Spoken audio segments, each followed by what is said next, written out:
Factorisation के method को use करते हुए हम लोग HCF किस तरह से फाइंड कर सकते हैं। 6.1 एक्सरसाइज के क्वेश्चन 2 में हम यही सीखेंगे। हम एक क्वेश्चन नंबर 4 और एक क्वेश्चन नंबर 5 को सॉल्व करेंगे। फैक्टराइजेशन के कुछ क्वेश्चंस हमने चैप्टर 5 में भी किए थे, उन्हीं को हम लोग आज भी यूज़ करेंगे। हमने पढ़ा था कि फैक्टराइजेशन में सबसे पहला जो स्टेप है वो ये देखना है कि कुछ कॉमन है या नहीं है। देन हम लोग फर्दर कोई स्टेप करते हैं। सबसे पहला जो काम है वो ये होता है कि कुछ कॉमन है या नहीं है। अगर हम क्वेश्चन नंबर 4 की बात करते हैं, एक देखें हमारे पास ये टर्म है, एक ये है, और फाइंड क्या करना है, HCF। इन दोनों का HCF हम लोग फाइंड करेंगे, और किस मेथड से, फैक्टराइजेशन वाले मेथड से। अब सबसे पहले इस क्वेश्चन को यहाँ पर लिखते हैं और इसको सॉल्व करके आंसर फाइंड आउट करते हैं। पहले इसका देखें, 18 है, 18 लिखने लगा हूँ। देन हमारे पास क्या है, x³ - 9x² + 8x। हम इसको सॉल्व करेंगे, यानी इसकी फैक्टराइजेशन करेंगे। देन हम लोग ये वाली जो एक्सप्रेशन है उसको लिखेंगे और इसकी भी फैक्टराइजेशन कर देंगे। फिर हम लोग देखते हैं HCF कैसे फाइंड करना है। करें इसकी फैक्टराइजेशन। 18 को मैं एज इट इज़ लिखने लगा हूँ। मैंने आपको बताया था फैक्टराइजेशन में सबसे पहला काम होता है कुछ कॉमन है। इसमें कॉमन वो वाली वैल्यू है जो सब में होगी। देखिए x यहाँ पर भी है, यहाँ पर भी है, यहाँ पर भी है। आप x को कॉमन ले सकते हो। 5.1 में हमने देखा था कॉमन किस तरह लेते हैं। अब देखिए यहाँ पर x3, मैं क्या लिखूँगा, x²। मैंने 3 क्यों नहीं लिखा, क्योंकि एक x कॉमन है तो इधर सिर्फ 2 ही आएंगे। एक बाहर है, 2 ये, तो कितने हो जाएंगे, 3। फिर देखें -9x² है, तो मैं x² नहीं लिख सकता क्योंकि एक x हमने कॉमन लिया हुआ है, तो हम सिर्फ x लिखेंगे, x और x। ये फिर क्या बन जाएगा, x²। आगे है +8 एज इट इज़। ये जो x है वो यहाँ पर नहीं लिख सकते क्योंकि वो तो कॉमन है। एक ही x था, वो तो कॉमन चला गया, तो यहाँ पर कुछ नहीं आएगा। ये हमने 5.1 में भी इसको देखा था किस तरह से कॉमन लेते हैं। अब देखिए 18x को हम एज इट इज़ लिखेंगे। फैक्टराइजेशन में क्या करते थे, यहाँ पर आप लोग x² को लिख दोगे, फिर आप लोग यहाँ पर 8 को लिख दोगे। सेंटर वाली वैल्यू को हम लोग नहीं लिखते। ये जो सेंटर में हमारे पास 9 है, इसको हमने स्प्लिट करके 2 पार्ट्स में कन्वर्ट कर रहे हैं। अब देखिए 9 की जगह पर आप क्या लिख सकते हो, 9 को आप लिख सकते हो 6 और 3, 6 + 3 कितना हो जाएगा, 9। लेकिन आप ये भी तो सोच सकते हैं कि 7 और 2, ये भी तो 9 होता है, 7 + 2 9, इसको भी लिख सकते थे। यहाँ पे अगर हम देखें 4 और 5, तो 4 और 5 भी क्या बन जाता है, 9। इस तरह हमने ना पेयर बनाने हैं, लेकिन कौन से पेयर बनाने हैं, हम लोग सिर्फ एक पेयर को चूज़ कर सकते हैं, हम लोग सब नहीं चूज़ कर सकते हैं। अगर आप देखें 8 और 1 भी कितना होता है, 9। अब अगर आप लोग ये वाला लिख लेते हैं तो आपका क्वेश्चन रॉन्ग होगा। इसी तरह ये भी रॉन्ग है। ये वाला जो है ना पेयर 8 और 1, ये ठीक है। अब ये ज़्यादा प्रॉब्लम है कि हमें कैसे पता चलेगा कि हम 8 और 1 ही लें। अब देखें 8 और 1 जब हम लोग इधर लिखेंगे तो ये क्वेश्चन ठीक होगा, ये हमारा गलत नहीं होगा। अब पेयर किस तरह से बनाते हैं, 5.2 एक्सरसाइज जो थी उसमें क्वेश्चन 2 और क्वेश्चन 3 के जितने पार्ट्स थे उनमें हमने ये चीज़ देखी थी कि हम किस तरह से फाइंड आउट कर सकते हैं पेयर किस तरह से बनाते हैं। तो वो वाले लेक्चर आपको अटेंड करने पड़ेंगे। फिलहाल यहाँ पर देखिए मैं 9 की जगह पर क्या लिखने लगा हूँ, 8 और 1। देखिए 8 और 1 कितना हो जाएगा, 9। यहाँ पर आपने याद रखना है कि 8 के साथ, ये जो 9 के साथ x था ना, उसको 8 के साथ भी और 1 के साथ भी लिखना है। और ये वाला जो साइन है उसको हमेशा यहाँ पर लिख लेते हैं हम लोग। ये इजी मेथड था, हमने इसको बड़ा आसान किया था।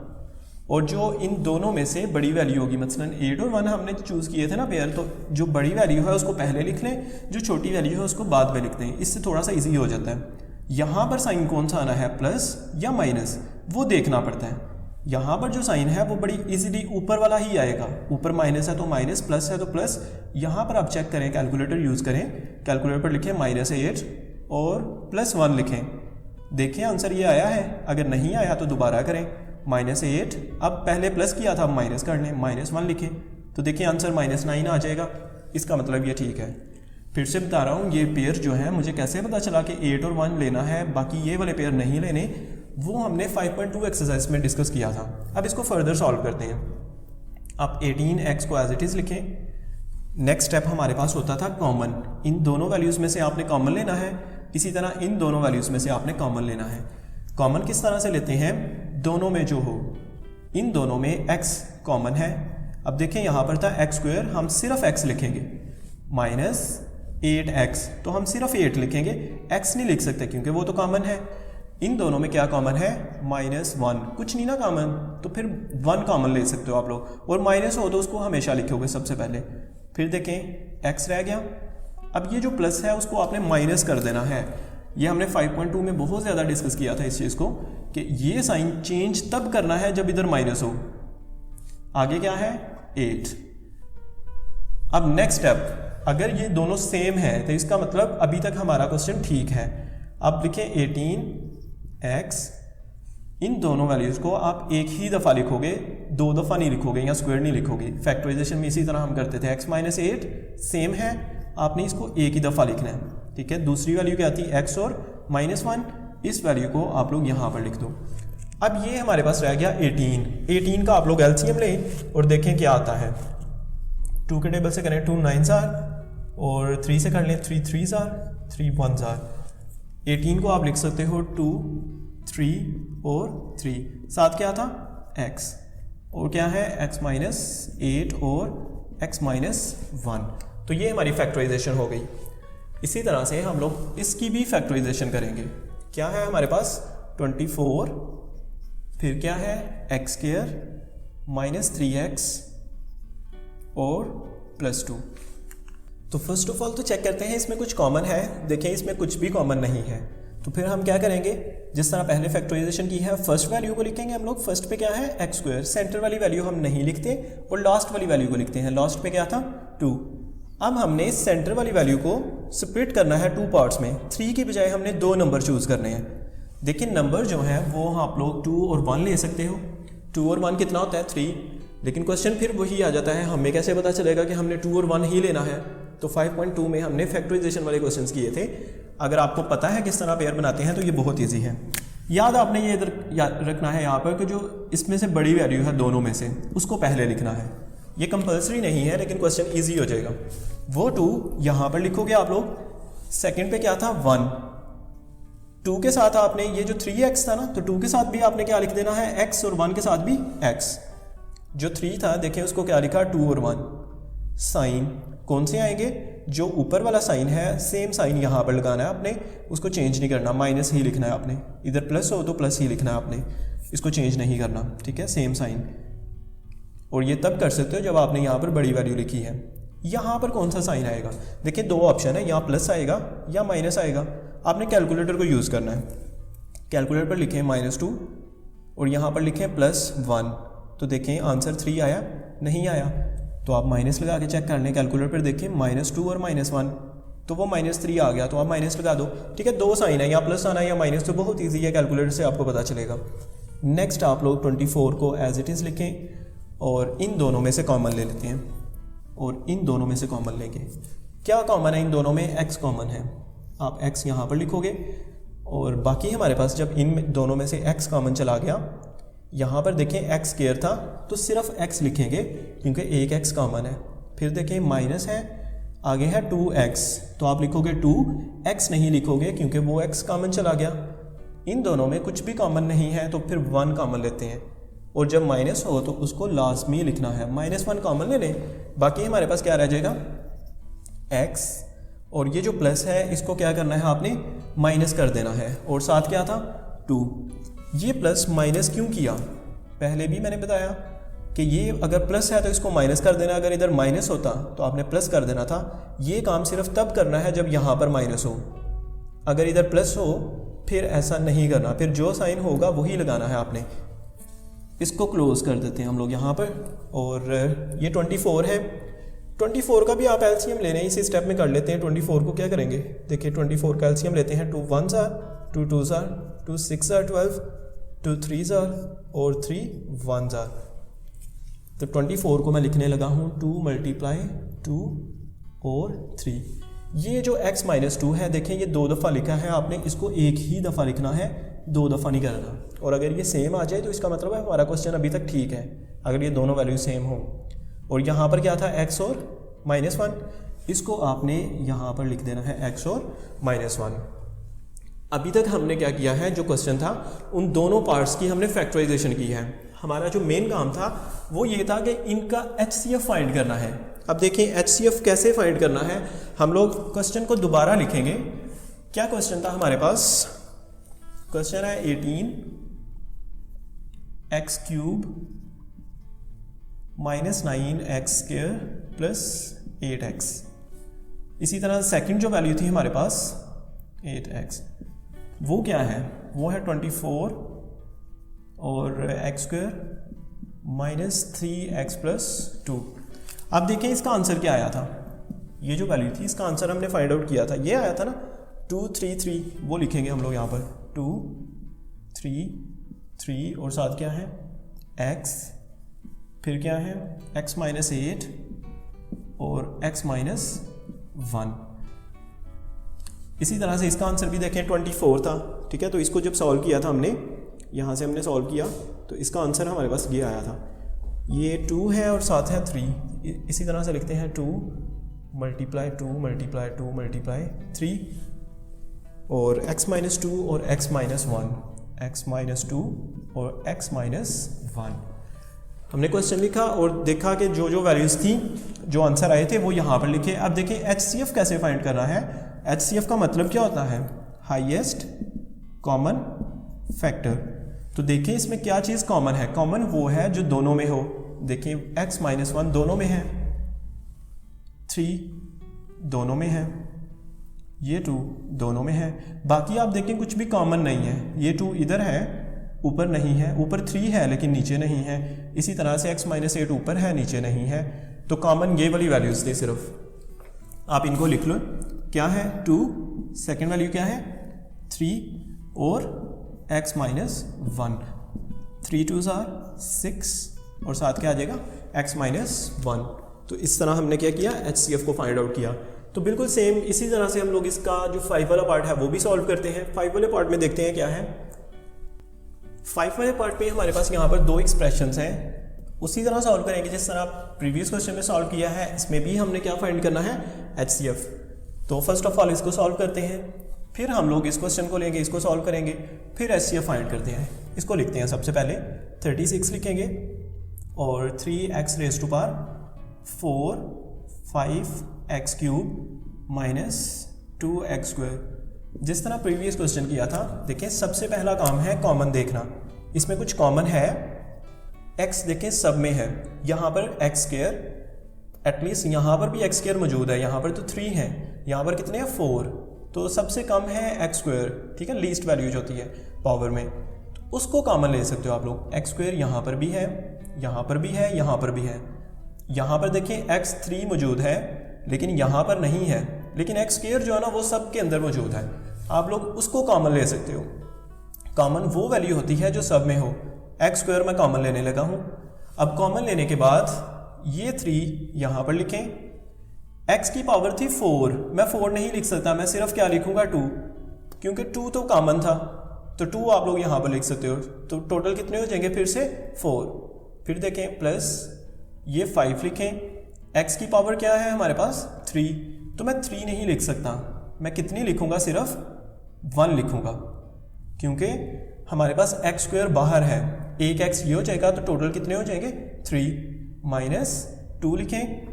अब यहाँ पर x² है वो नहीं लिख सकते क्योंकि वो तो कॉमन है, तो यहाँ पर कुछ भी नहीं आएगा। एक x भी आपने नहीं लिखना क्योंकि यहाँ पर सिर्फ x² है और वो x² बाहर है, तो यहाँ पर कुछ भी नहीं लिखोगे आप लोग। 36 एज इट इज़ लिखें। अब नेक्स्ट जो हमारे पास काम होता है वो है फर्स्ट वैल्यू को एज इट इज़ लिखना और लास्ट वाली वैल्यू को लिखते हैं हम लोग सेंटर में। हम लोग ये जो 5 है ना इसको नहीं लिखते, 5 को क्या करते हैं स्प्लिट कर देते हैं, 2 हिस्सों में कन्वर्ट कर देते हैं इसको। 5 को देखें आप क्या लिख सकते हैं, आप 5 को लिख सकते हो 1 और 4। 1 और 4 कितना होता है 5, लेकिन आप ये भी तो कह सकते हैं कि हम 3 और 2 भी तो लिख सकते थे। 3 और 2 भी कितना होता है 5, या फिर आप लोग इसको मज़ीद क्या लिख सकते हो 6 और 1, इनको माइनस करने से भी 5 आ जाता है, 6 और 1 को माइनस करें तब भी 5 आ जाता है। हमें क्या चूज़ करना चाहिए फिर, यहाँ पर क्या लिखेंगे हम लोग।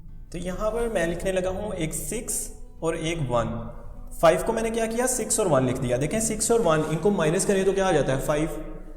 आप लोग ये भी तो कह सकते हैं कि हम लोग 7 और 2 क्यों नहीं लिखते, 7 और 2 को अगर माइनस करें तो हमारे पास क्या आएगा 5।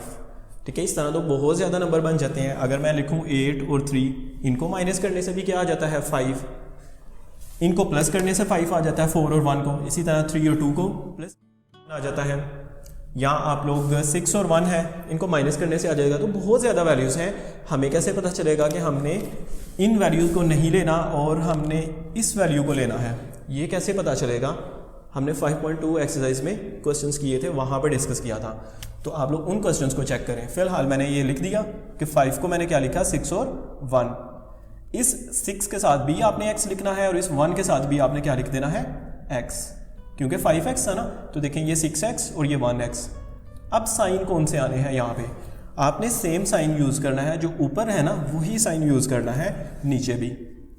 प्लस हो तो प्लस, माइनस हो तो माइनस। और ये चीज़ याद रखनी है कि ये जो 6 और 1 है, इन दोनों में से जो बड़ी वैल्यू है उसको पहले लिखना है, छोटी वैल्यू को बाद में लिखना है, तब आप लोग सेम साइन यूज़ करोगे। यहाँ पर क्या आएगा, कैलकुलेटर यूज़ करना है आपने। देखें 2 ऑप्शन है, यहाँ इधर प्लस आएगा या इधर माइनस। अब कैलकुलेटर पर लिखो +6 और यहाँ पर लिखो माइनस और 1, तो देखिए आंसर 5 आ रहा है। अगर आ गया है 5 तो ठीक है, आप माइनस यहाँ पर लिख सकते हो। अगर ना आता तो फिर आपने +6 और यहाँ पर +1 लिख के चेक कर लेना था, तो जिससे आंसर आ जाएगा। तो यहाँ पर माइनस आएगा। फर्दर स्टेप्स क्या होंगे, 36 आप लोग एज इट इज़ लिख लो, x² भी एज इट इज़ लिखो। इन दोनों वैल्यूज़ में से कॉमन लेना है आपने, इसी तरह से इन दोनों में से भी कॉमन लेना है। कॉमन क्या है, वो वैल्यू जो दोनों में हो। x दोनों में है, 3 भी दोनों में है, 3 यहाँ पर है और 6 जो है वो क्या होता है, 3 2 6 है ना, 3 इधर भी है, 3 कॉमन, x भी कॉमन। जब इधर से 3 और x कॉमन चला गया तो सिर्फ क्या रह जाएगा, एक x रह जाएगा। आगे क्या है, प्लस।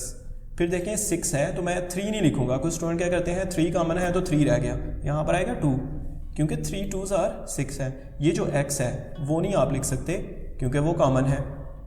इन दोनों में क्या कॉमन है, कुछ भी नहीं है। तो फिर हमने पहले भी डिस्कस किया, फिर -1 कॉमन ले लोगे।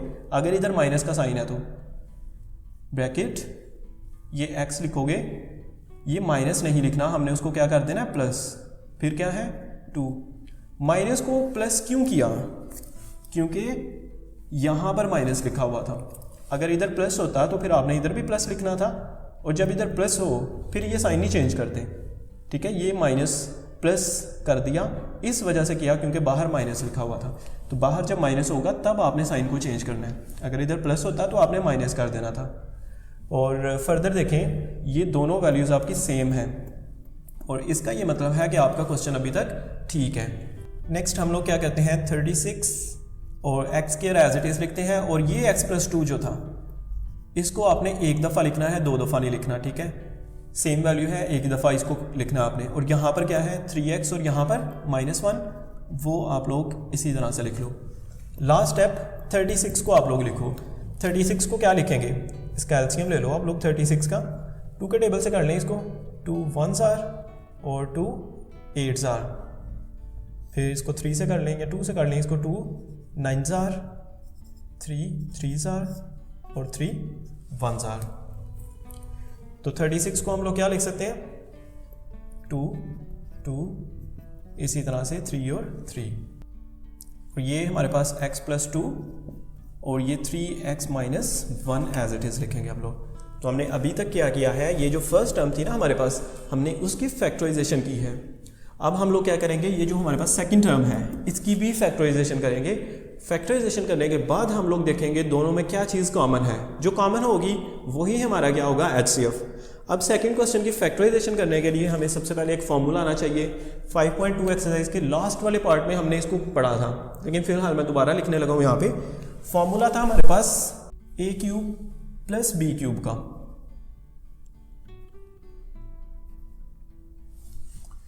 ठीक है, ये हमारे पास एक फॉर्मूला था। जब भी a³ + b³ आ जाए, आपने 2 ब्रैकेट्स लगानी है। एक ब्रैकेट थोड़ी सी छोटी लगानी है और एक ब्रैकेट थोड़ी सी खुली करके उसमें स्पेस ज़्यादा रखनी है आपने। यहाँ पर आपने ये क्यूब के नीचे जो भी वैल्यू है वो लिख देना है। a और b था तो आप a और b को लिख दोगे। ये जो ब्रैकेट है इसमें आपने यहाँ पर देखना है a और b है, तो आपने a के ऊपर भी स्क्वायर और b के ऊपर भी स्क्वायर, और यहाँ पर हमेशा क्या लगाना है, प्लस। माइनस लगा ही नहीं सकते। जो चीज़ याद रखनी है वो ये है कि अगर इधर प्लस होगा तो आपने इधर माइनस लगाना है, और सेंटर में आपने इन दो वैल्यूज़ को लिखना है, यानी ए और बी को, और यहाँ पर 2 नहीं लिखना, स्टूडेंट्स 2 लिख कर आते हैं यहाँ पे। ये फॉर्मूला है किसका formula, A cube plus B cube आ जाए तो आपने लिखना है A plus B A square minus A B plus B square. ठीक है, इसी तरह अब इस फॉर्मूले को यूज़ करके मैं इसकी फैक्टराइजेशन करने लगा हूँ। क्वेश्चन लिखते हैं। सबसे पहले क्या क्वेश्चन था, 54 और साथ है 27 x की power 4 minus x. First step मैंने बताया आपको कॉमन चेक करना है हमने, कॉमन है कि नहीं है। तो इसमें कॉमन है, x देखें यहाँ पर भी है, यहाँ पर भी है, यहाँ पर तो 4 है, यहाँ पर सिर्फ एक ही x है, तो आप उस x को कॉमन ले सकते हो, x कॉमन ले लो। बाकी हमारे पास क्या रह गया, इधर से रह गया 27। देखिए x 4 था तो मैं क्या लिखूंगा, x 3 क्यों लिखा, क्योंकि एक तो कॉमन है, माइनस यहाँ पर देखिए एक ही x था यहाँ पर, वो तो कॉमन चला गया तो बाकी तो कुछ नहीं रहेगा, फिर क्या लिखते हो 1। अब यहाँ पर क्यूब बनाना है आपने इसको, x के ऊपर देखिए क्यूब है, 27 के ऊपर नहीं है, और 27 आपको पता होना चाहिए किसका क्यूब है, 3 का। 27 को आप क्या लिखोगे, 3x क्यूब, x के ऊपर भी था ना क्यूब, 27 की जगह क्या लिख सकते हो 3, तो 3 का क्यूब फिर 27 ही होता है। कैलकुलेटर भी यूज़ कर सकते हैं अगर आपको नहीं पता तो, कैलकुलेटर पे 27, ये जो 27 है इसका क्यूब रूट ले लें तो आपके पास आंसर आ जाएगा 3 माइनस 1 के ऊपर देखिए आप लोग खुद से लिख सकते हो क्यूब, याद रखना आपने 1 के ऊपर आप खुद से लिख सकते हो, कुछ भी लिख सकते हो आप लोग पावर में। 54 एज इट इज़ लिखें, x भी, तो ये फॉर्मूला नहीं बन गया हमारे पास, देखें a cube minus B cube. तो क्या फॉर्मूला मैंने बताया था, जब भी a cube minus B cube आ जाए तो आपने क्या करना है, 2 ब्रैकेट्स लगानी है, एक थोड़ी सी छोटी, एक ब्रैकेट हमने थोड़ी सी खुली करके लगानी है, उसमें स्पेस ज़्यादा होनी चाहिए। जो फर्स्ट वाली ब्रैकेट है उसमें आपने क्यूब के नीचे वाली वैल्यूज़ को लिख देना है। क्यूब के नीचे क्या है 3x, इस क्यूब के नीचे क्या है 1, यहाँ पर लिखोगे 3x और 1। यहाँ पर क्या आएगा, ये जो वैल्यूज़ हैं इनका स्क्वायर लेके यहाँ पर लिखना है। फर्स्ट वैल्यू क्या है 3x, यहाँ पर आप लिखो 3x का स्क्वायर, यहाँ पर क्या है 1, तो यहाँ पर आपने क्या लिखना है 1 का स्क्वायर, और इधर हमेशा क्या आना है प्लस। सेंटर में अगर आपको याद है तो मैंने बताया था माइनस होगा तो आपने क्या कर देना है प्लस, प्लस हो तो क्या कर देना माइनस, और साथ क्या लिखना है, इन दो वैल्यूज़ को लिखना है, यानी 3x को और 1 को। तो यहाँ पर लिख देता हूँ मैं 3x और दूसरी वैल्यू क्या है 1। और फर्दर 54 जो है उसका भी आप एलसीएम ले लो और देखते हैं 54 का एलसीएम क्या आएगा। 54 है, 2 के टेबल से कर लें इसको, 2 2s are 4, 1 carry, 2 7s are, 3 के टेबल से कर लें, 3 9s are, 3 3s are और 3 1s are। 54 की जगह पर हम ये लिखेंगे 2 मल्टीप्लाई और 3 है तो हम लिखेंगे 3 और 3, साथ जो है वो क्या आएगा हमारे पास x, और ये वाली वैल्यू 3x माइनस 1। इसी तरह से आगे हमारे पास देखें 3 का स्क्वायर कितना होता है, 3 का स्क्वायर होता है 9। अब 3 2s are 6 नहीं करना आपने, 3 का स्क्वायर 9 होता है, x स्क्वायर प्लस ये दोनों वैल्यूज मल्टीप्लाई हो रही हैं, इनको मल्टीप्लाई कर दें तो वो 3x ही रहेगा, और 1 का स्क्वायर वो 1 ही होता है, वो चेंज नहीं होगा। हमने इस क्वेश्चन की क्या की फैक्टराइजेशन, यहाँ पर थोड़ी सी मिस्टेक। अब ये देखें, ये जो 36 था जब ये लिखा x स्क्वायर नहीं हमने लिखा, तो यहाँ पर आप क्या लिख सकते हो x स्क्वायर लिखना है यहाँ पर, ठीक है, थोड़ी सी मिस्टेक थी। ये x स्क्वायर आप लोग यहाँ पर लिखोगे, तो x स्क्वायर को मैं क्या करने लगा हूँ, x और x 2 दफ़ा लिख दिया। ये वैल्यू एज इट इज़ लिखो आप लोग, x प्लस 2 भी और ये 3x माइनस 1 भी। ये जो x स्क्वायर था उसको हमने नहीं लिखा था, ठीक है, इसको वो भी लिख दिया हमने यहाँ पर। अब क्या करते हैं, अब देखें इस क्वेश्चन में हमने दोनों जो पार्ट्स थे उनकी अलग-अलग से फैक्टराइजेशन कर दिया। अब देखते हैं कॉमन क्या है, यानी जो दोनों में है वो हमारा HCF होगा। अब क्वेश्चन को दोबारा से लिखें, यहाँ पे 36 है और साथ हमारे पास क्या लिखा हुआ है 3x रेज़ टू पावर 4 है, फिर है 5x क्यूब, लास्ट पे हमारे पास माइनस 2x स्क्वायर। सेकेंड वाली वैल्यू को भी चेक करते हैं। देखिए सेकंड का जो आंसर आया था वो ये था, फिलहाल इसको वैल्यू को लिखते हैं, सेकंड वैल्यू को 54 27x4 माइनस x।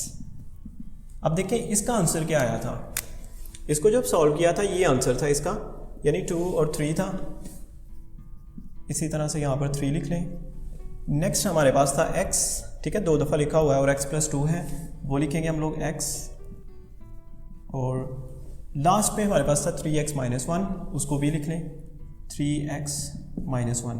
अब इसको देखते हैं, 54 था, इसको जब सॉल्व किया था तो ये आंसर आया था हमारे पास 2 और 3 था। नेक्स्ट x और 3x minus 1, x 3x minus 1, last value थी 9x स्क्वायर प्लस 3x और साथ क्या था प्लस 1। अब क्या करना है हमने, हमारा काम था HCF फाइंड करना, HCF। अब HCF क्या था, हाईएस्ट कॉमन फैक्टर। अब देखिए कॉमन क्या है, x देखें दोनों में है, इसी वजह से हमने x और x लिखा था, ये जो x स्क्वायर था उसको x और x लिखा था। अब ये कॉमन है, दोनों में है। और क्या कॉमन है, ये 3 जो है वो दोनों में है, ये भी कॉमन है और ये 2 कॉमन है। अब देखें ये 2 यहाँ पर तो है लेकिन नीचे नहीं है, इसलिए वो कॉमन नहीं हो सकता। x है लेकिन नीचे नहीं है, x प्लस 2 दोनों में नहीं है, ठीक है, ये कॉमन है। अब देखो ये यहाँ पर भी है और यहाँ पर भी है, दोनों में था इसलिए ये क्या है, कॉमन है। तो जो वैल्यू दोनों में थी उनको लिख लो, एक 2 है, फिर ये 3 था और एक ये वाला 3 था, एक हमारे पास x था, 3x माइनस 1 था, ये चीज़ें कॉमन थी। इनको मल्टीप्लाई करें, 3 3 ज़ा 9 2 ज़ा 18x, साथ क्या आ जाएगा 3x माइनस 1।